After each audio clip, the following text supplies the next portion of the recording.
Well, good afternoon, everyone.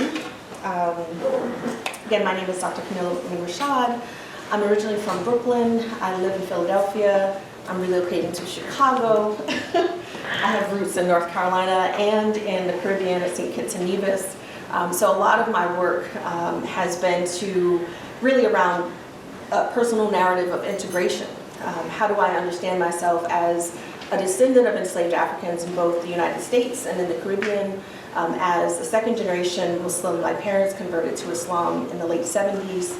And so the question of being Black and Muslim has been one that I've thought a lot about, both personally and academically, for quite some time. And the perspective that I take around understanding of Black Muslim psychology is not just understanding of like pathology, right? What is wrong with people? How are they struggling? But really, how do they understand themselves? And what are the stories that they tell about their life journeys? And so with my background in clinical psychology, a lot of what I use is also a narrative approach, and also what's called cultural relational theory. So really the emphasis on connection, on storytelling, around what's called unique outcomes, right? So we often tell a story about ourselves that can be very problematic, right? Like, these are the things that I went through, these are the challenges. But if you ask someone, well, what has gone well, right?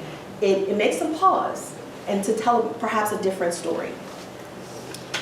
So I really love this quote from Zora Neale Hurston, who's an anthropologist, a Black feminist scholar. It says, "There are years that ask questions and years that answer." And I sort of began asking a lot of questions over 30 years ago. I was 12 years old. I had not yet met my biological father. And so this question of who am I was something that I pondered for a long, long time. And I think that I was able to ask certain questions just with the innocence of a child, right? Where are you from? Right? Why? Why is that? And my grandmother at the time would sort of entertain these questions, but I would always sense some hesitance, right? There were just certain things that she would not share about. And so I continued to ask. Reverend Dr. Archie Smith talks about understanding the role of faith and religion for Black people in general. And this question, again, that he asks is, can Black people be healed if their gods are silenced? And can they ever be free if their religion serves only to pacify and inhibit their rage and moral outcry? And again, for me, thinking about my own personal family history, and then the work that I'm doing around building a Black Muslim psychology, is how is faith used not just simply as a coping mechanism, but as a space of providing space to rejoice, to celebrate, to experience laughter and play. And I think for me, it's pulling back from what I've called the mammification of Black faith, that it's just supposed to provide this comfort, but is not something of joy, right? Of wonder, of curiosity, but that it serves a very particular function. So when I ask the question of who am I think about my maternal and paternal lineage. My father, who was Ned Hicks Jr., converted to Islam and became Latif Abdul Mukmin.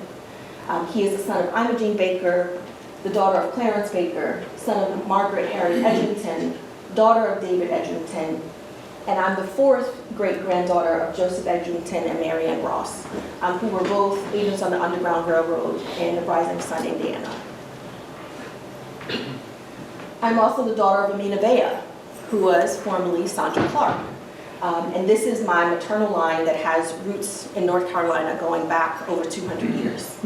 And so being the great-granddaughter of Ned Knight and learning about Omar ibn Said from my mother, and her understanding of Islam was as a return, right? As a return to a faith, a spiritual expression, an orientation that was liberatory, that restored wholeness, that really spoke to what we're seeking, right? Not just as comfort, but as a way to explore, a way to celebrate. And so understanding the connection with North Carolina and also Omar ibn Said, just again reflecting on, this great-grandparent of mine born the same year that he was enslaved. So this is part of the journey that I've been sort of undertaking over the last 30 years, is to understand where are all of those lines, what is my spiritual genealogy, and most of it reflects both Islam and African Methodist traditions. And so when I travel to the Caribbean, it's great because now I'm in a place where it's predominantly black. When I first took my son, he was about 14 years old, and he, when we left JFK, we landed in Bastille in St. Kitts, and he said to me, he was like, I feel different here.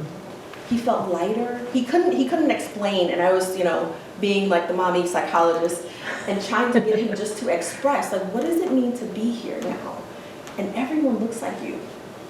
In fact, we met one of a third cousin who took one look and she's like, you're an Elliott. And I was like, okay, well, that's nice, but how do you know that? And it was more of a feeling, right, that I recognize you, right? So you have returned. My great-grandparents immigrated to New York in the 1920s, but returning to the island and how many people just, it felt like we fit, right? We were returning to a place that they had sort of carved out a home for us, and we didn't know. This is my second great-grandmother, who is the granddaughter of those agents on the Underground Railroad, and she's about 18 in this picture.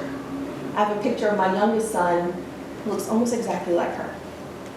And so this idea of what is the personal narrative and how are you weaving, right, gathering these threads of who you are, relates to what I call the Black Muslim psychology. This is also, she was later called Mama Baker and Papa Baker, who was born of enslaved people in Kentucky. And this is about 1904. They're living in Evansville, Indiana. They actually have to flee to Missouri, to Kansas City, because there are riots in Evansville. And they have about an 18-month-old child at the time. And so I think about how their migration, their understanding of who they are also influences the stories that I feel and that I then discover in my research. These are my grandparents. I'm Jean Baker and Ned Hicks. It's the Hicks family that's originally from St. Kitts and Nevis, and the Baker family that has roots in Kentucky, Indiana, and earlier in Tennessee, and also in Rising Sun. This is actually on their wedding day.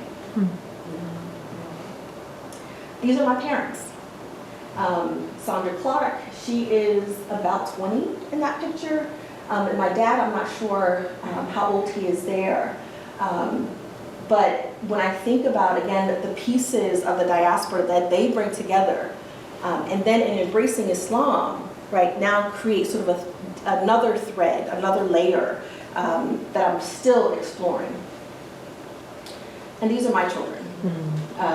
Bilal is 17, Layla is 19, and my son Ismail, called Izzy, he's 6. And so the reason that I bring these pictures, let me go back, is that these are the images, this is the context that informs what I think about as a Black Muslim psychology. That is not a separation, it's not, what is the racial identity, what is the religious identity, but all of those always as intertwined. Mama Baker actually becomes an elder in the AME Church in Indianapolis. I've been told that for a long time, her portrait hung in one of the rooms because that's how much influence she had. So I cannot know myself without also understanding and knowing the Christian traditions that inform who I become. This poem by Nayera Wahid is something that I thought about and still gives me chills, still makes me pause.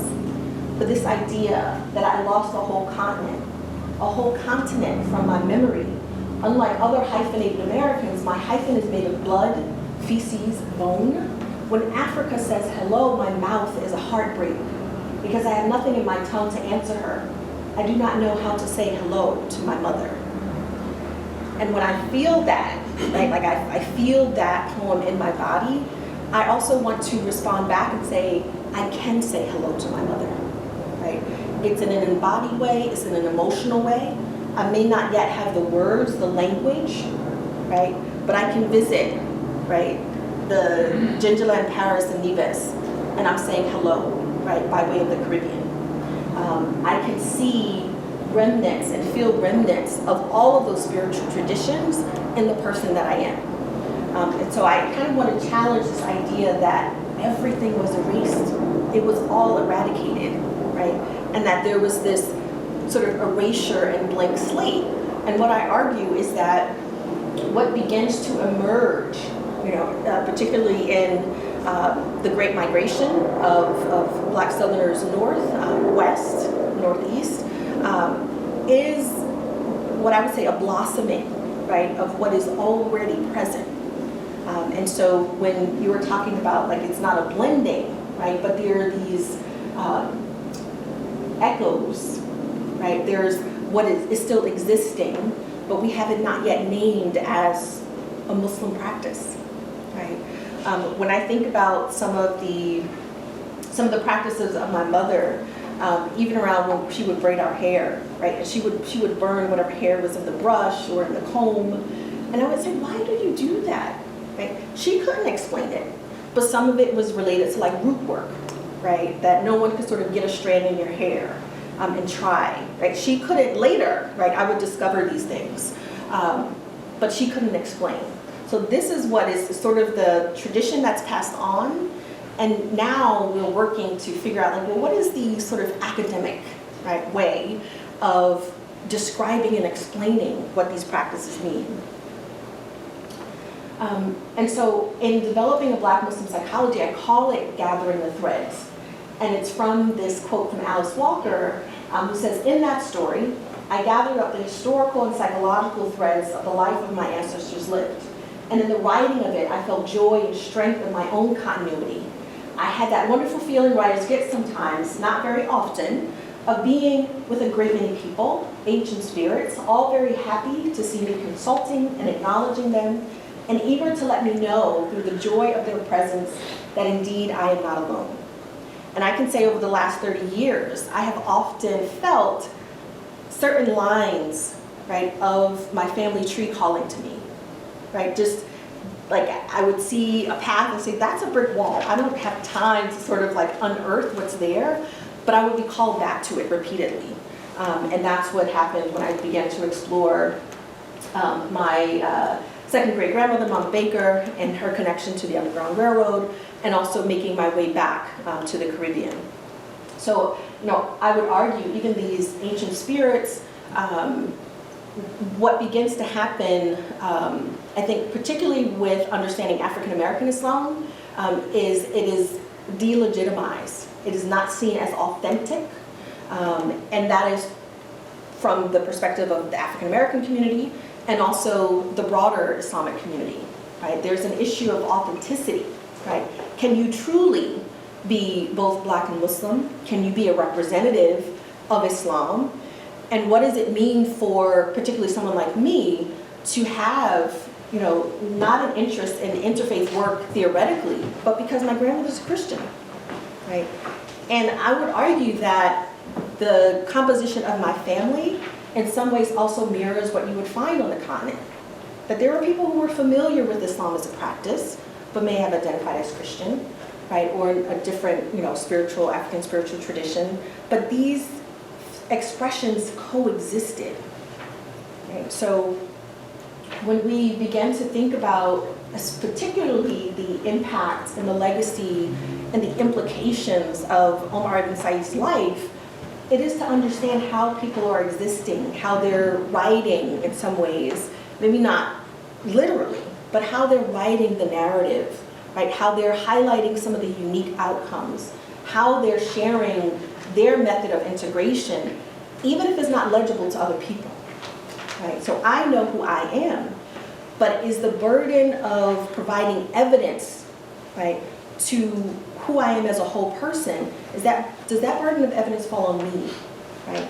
Or is it for other people to begin to pause and to think about what are some of the images that lead me to believe or to ask, wait, how are you Black and Muslim? Right? I've had to explain to people, one is a race and one is a faith. Right? I mean, within the African American community, right, even within some of my family, particularly in the Caribbean, they've only seen South Asian Muslims. So they ask, like, we're Elliots, we're Methodists, so what is this thing that you're doing, right? Do you bow your head? What is that, right? They said, well, you're radicalized. So this is global Islamophobia, right? And when I'm in the Caribbean, right, it feels so good to have this racial affinity that when there are moments of either like a religious microaggression, it feels painful because of the lack of understanding of, again, the presence of Muslims throughout the world, kind of global history. But again, this idea that blackness cannot sort of coexist with Muslimness, right? There's some kind of contradiction. So the organization that I founded in 2011, the Muslim Wellness Foundation, really began to improve literacy around mental health, but very quickly, the perspective and the lens that we took is that our challenge is to oppression, is to white supremacy, is to Christian hegemony, because those are the factors that limit and constrain well-being. And so many of the sort of our signature programs focused on Black Muslim health as, the community of both most vulnerable in some ways, but also the most resilient. So what do we learn from the wisdom of people who have been thinking through, right, identity and resistance in a particular context? So we, last summer, thought about, how do we capture this work, right? What story represents this work? And it was the story of Omar ibn Said. And so honoring this legacy, it's really to think about deepening and enhancing the understanding of the content, right, and the context of the lives of Black and African Muslims in the United States. And when I'm asked whether or not this is just sort of applicable to those who are descendant of enslaved people or African American, I say absolutely not, right? Because what we see is that even with the immigration and the migration of folks from the continent, right? I see that there's a river, right? And all of these sort of tributaries, right, start to merge with what is present here. So this houses the Black Muslim Psychology Conference, which I started in 2015, the Deeply Rooted Emerging Leaders Fellowship for Black Muslim emerging adults, and also the National Black Muslim COVID Coalition are just a few examples. But what we are seeking to do is to understand, again, both the challenges and the celebration, right? The resistance and the resilience, so that there's a coherent story that's being told. So focus in these areas of religious leadership development, youth and emerging adulthood. 25%, I always think this is really fascinating, that 25% of the Black and African American community falls within the emerging adult phase, right? So 18 to 29. 40% of American Muslims fall within that emerging adult category. A very young community, right? A very fast-growing community. So we want to focus particular attention on that area, art, culture, and activism, and health and healing.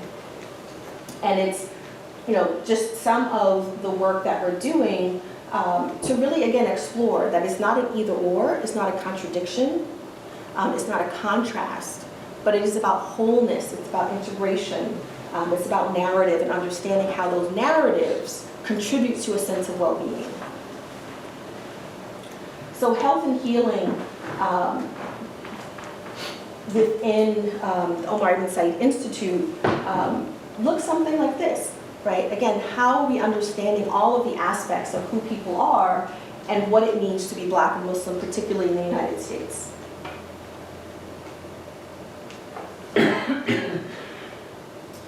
One of the prompts here at a retreat for the fellowship was, imagine, right, you wake up tomorrow and all of the challenges, the major challenges that you face as a Black Muslim are gone.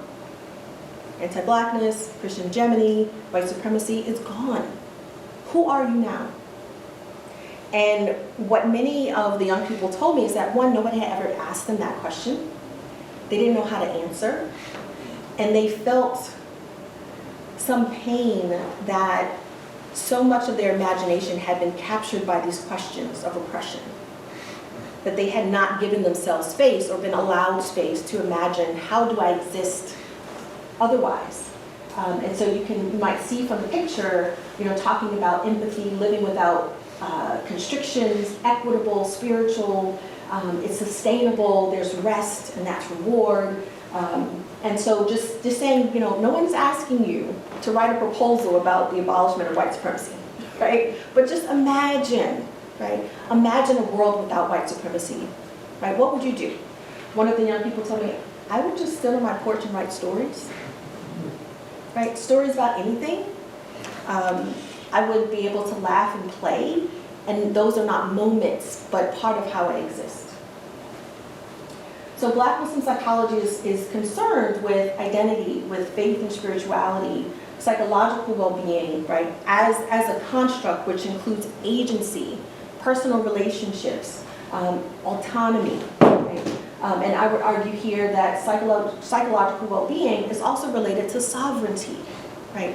What does it mean for me to imagine myself as a free person, right? Psychologically free, physically free, healing and self-determination and liberation. And the influences for this Black Muslim psychology come from these 6 areas. In particular, I wanted to point out Muslim womanist philosophy. Dr. Deborah Majid was a friend, a beloved teacher, a mentor of mine, and she passed away last Sunday. May Allah be pleased with her. And so I'm wearing purple in her honor. She was an amazing scholar. I promise we didn't match our clothes in the morning. But this idea of Muslim womanist philosophy really thinks about, how do you tell the story of who you are when there is so much in your environment that seeks to name you in a way that is often pejorative, right? That seeks to constrain who you are, but you have your own stories to tell, right? And those stories may not all be about wearing hijab, right? There's so many other things we think about, but that becomes a primary question. So how do African American Muslim women tell the stories of who they are? And when do they do it? With whom do they do that? So really thinking about acknowledging the rich ethnic and cultural, sectarian, linguistic diversity of the Black Muslim community, and also how those experiences are unique and diverge and are beautiful, right? I often joke that I can tell, because I was born and raised in Brooklyn primarily, I can tell just by the way someone gives the greeting where they were raised. Right? If you're in Philly, people say Assalamu alaikum. Right? And some communities say Assalamu alaikum. Right? So you can tell, right? And that's just using what my friend and fellow scholar, Dr. Sawad Abdul Kabir, she calls it Black Arabic. Right? The way that we sort of mix and use different words. When I was, being raised, I didn't understand that there were certain words that were Arabic. I thought it was just the way we spoke. Right? So if my mother used the word hammam, I didn't know that that was a word that was a non-English word. Right? So it took even going to college to figure out, okay, there is a language that I speak that is very particular to my community. And Dr. Amina Al-Din is another Black Muslim woman scholar. She literally wrote the book African American Islam. And she says, in American society, Blacks have always been considered, literally and figuratively, as inferiors who can only mimic, quote, civilized religion and intellectual thought. Therefore, the excursions outside of Christianity could only be seen as expressions of a failed Christianity, as protests neither authentic nor noteworthy unless their rhetoric is about self-presentation or white racism.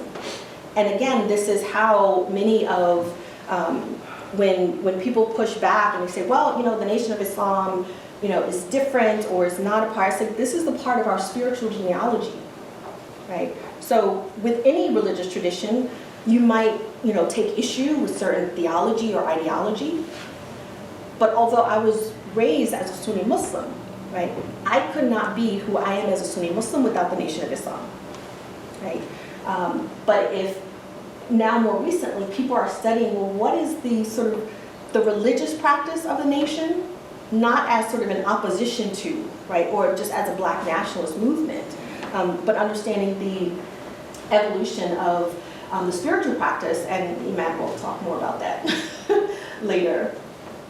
So this is how I've represented the challenge that is posed to black Muslims, but doesn't confine our experience, right? This idea, right, intersectional invisibility, is that if you're a religious minority within your racial community, that often black is associated or equated with Christianity, right? Where people say, well, what did you do for Easter? What did you do to celebrate Christmas when you were younger? I don't have that experience, right? And in some ways, the research that I've done, especially with young people, they're battling with that, right?